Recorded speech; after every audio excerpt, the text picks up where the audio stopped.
The movie begins in a tattoo shop owned by an old, experienced man. He is working on a young gangster when a minion brings an envelope filled with black sand. The gangsters do not know what it means, but the old man freezes in shock. He reveals that the black sand denotes the arrival of the brutal, deadliest ninjas in the world. He encountered them long ago and has first-hand experience to know how dangerous they are. When the gangsters call him a coward, he shows them a nasty scar on his chest that was caused by a ninja attack. He was born with a heart on the right side of his chest, which is the only reason he is alive to this day. Suddenly, a man's head is sliced in half, splattering blood everywhere. Then, a wire drops from the ceiling and pulls a man upwards. When he is thrown back, only pieces of his gut reach the ground. The ninjas stay hidden in the shadows and slice people's bodies and limbs in one go, creating a bloodbath. Only after everyone is dead, do we see the ninjas coming out of the dark corners of the room. Then, we are introduced to the Ozunu Clan of Japan. It is a clan of ninjas led by the ruthless Lord Ozunu. The clan collects children from around the world and makes them go through a series of brutal training to become the ultimate ninja assassins. They are popular among the world leaders but hidden from the rest of the world. Anyone who provides the clan with 100 pounds of gold can hire their assassins and ensure the death of the person they want to target. The Ozunu clan has been working from the shadows for more than 100 years and is behind the deaths of the Russian president, the Japanese prime minister, and many other higher figures. Anyone who knows about them is scared to ever come across them.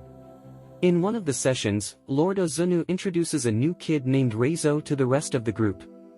He was abandoned by his parents and taken into the clan by the leader.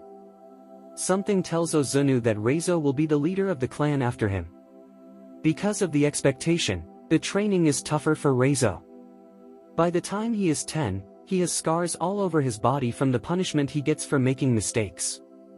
One of the important qualities a ninja should have is his ability to stay hidden. Raizo is made to walk down a squeaky wooden floor, but a single sound it makes results in his feet being cut by a Kayaketsu shogue.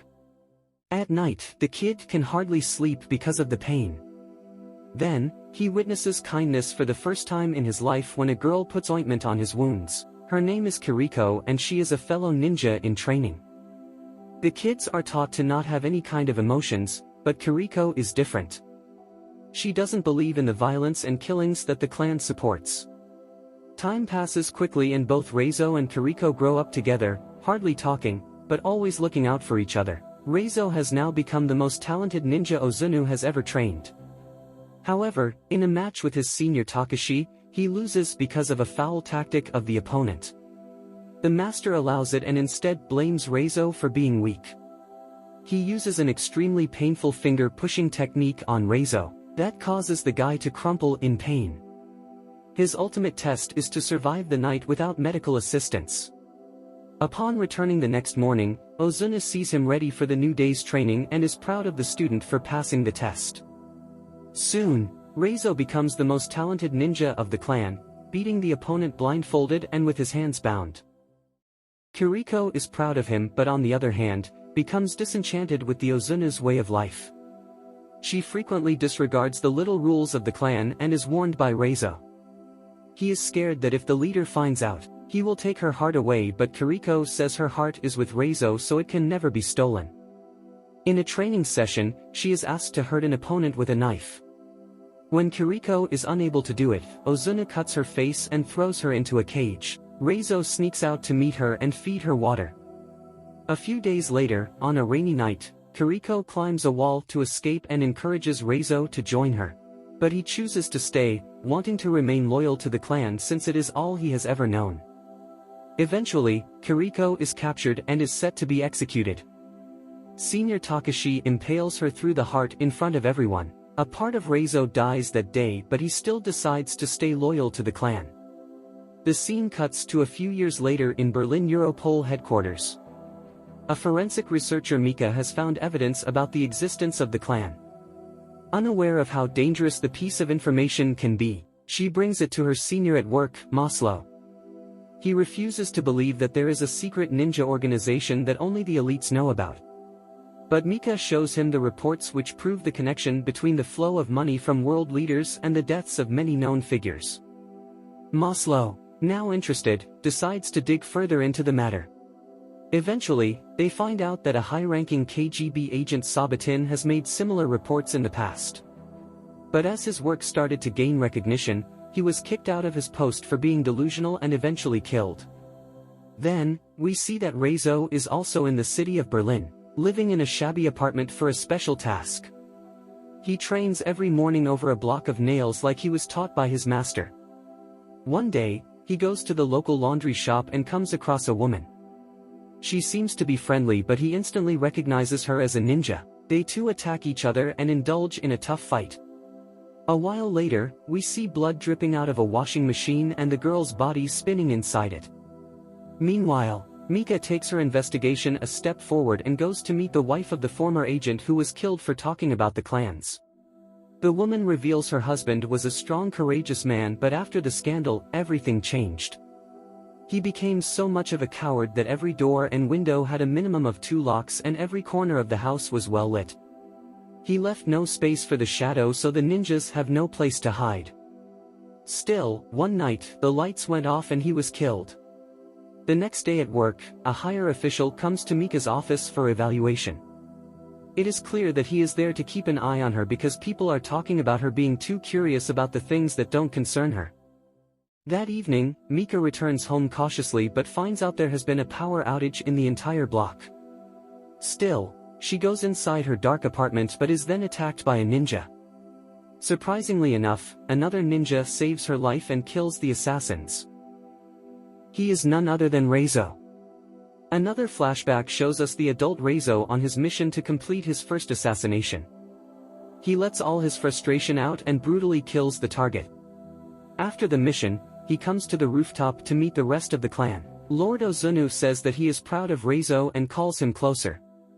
To his surprise, Raizo attacks him with the Kayaketsu Shoge that cuts him across the face and an eye.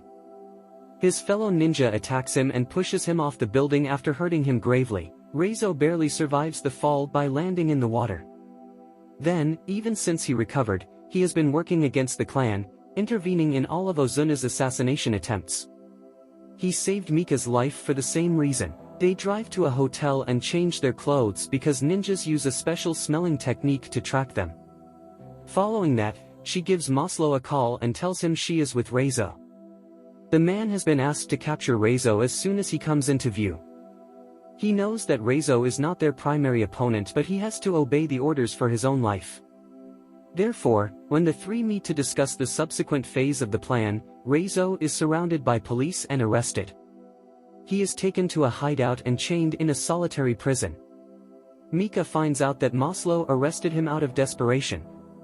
Still, he refuses to let go of Raizo because he will be the safest in the prison.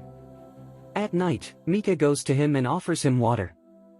Raizo takes the opportunity to reveal that the assassins will be here any second. Mika tries to warn Maslow, but it is too late. The lights go off and the ninjas come out of the shadows. Even with the most advanced weapon, the soldiers are proven to be weak against the warriors. Mika unlocks the chains off Raizo's hands right before he is killed.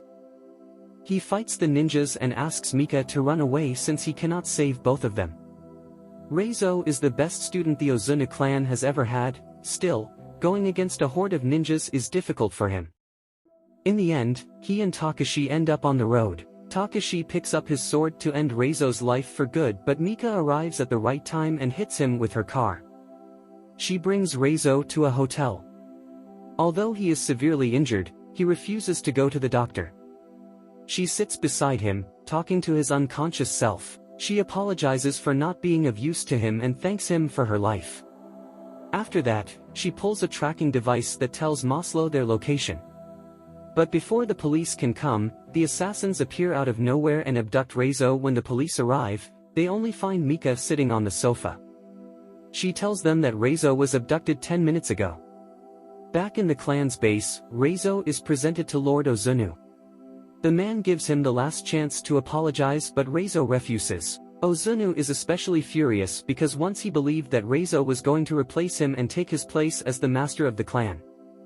He makes Raizo stand in the same position Kiriko was executed. Raizo is then hit with the finger jabbing technique, thrice. While most people would die with a single blow of the technique, Raizo vomits blood. Alongside it, he also vomits a tracking device. Before the ninjas see it, Miki, with an entire police force, enters the premises and wreaks havoc. Many ninjas are killed with explosives, so hiding in the dark doesn't work. In an ensuing battle, many people from both parties are killed. Raizo is confronted by Takashi and his people. Even though the fight isn't fair, he kills all the ninjas and waits for Takeshi's attack. Then the two fight with all their might and Raizo wins in the end. Takeshi's limbs and eventually neck are cut off. Now, the only person Raizo has to face is his former master Ozunu. He finds the old man inside a room, sitting calmly while people die outside. The master proves his expertise by disappearing into thin air and coming out of the shadow behind Raizo. With only a push, he sends Raizo flying to the other room. Then, they both bring out their swords and engage in a fierce sword fight. Ozunu gives him yet another chance to apologize, claiming himself to be Raizo's father. But Raizo replies that he is no one's son and the moment he kills Ozunu will be his first breath in life. With that being said, the two leap at each other but Ozunu disappears yet again. Suddenly, Mika enters the room hoping to help Raizo. However, Ozunu reappears from the shadows and attacks her with a sword right through her chest. The fight seems to be in Ozunu's favor until Raizo plays the same trick and slices his body repeatedly from the shadows. In the end, he is killed with a sword to his shoulder. Raizo carries Mika outside and the paramedics rush to her aid. It turns out she was also born with a heart on the right side of her chest, which means she will survive.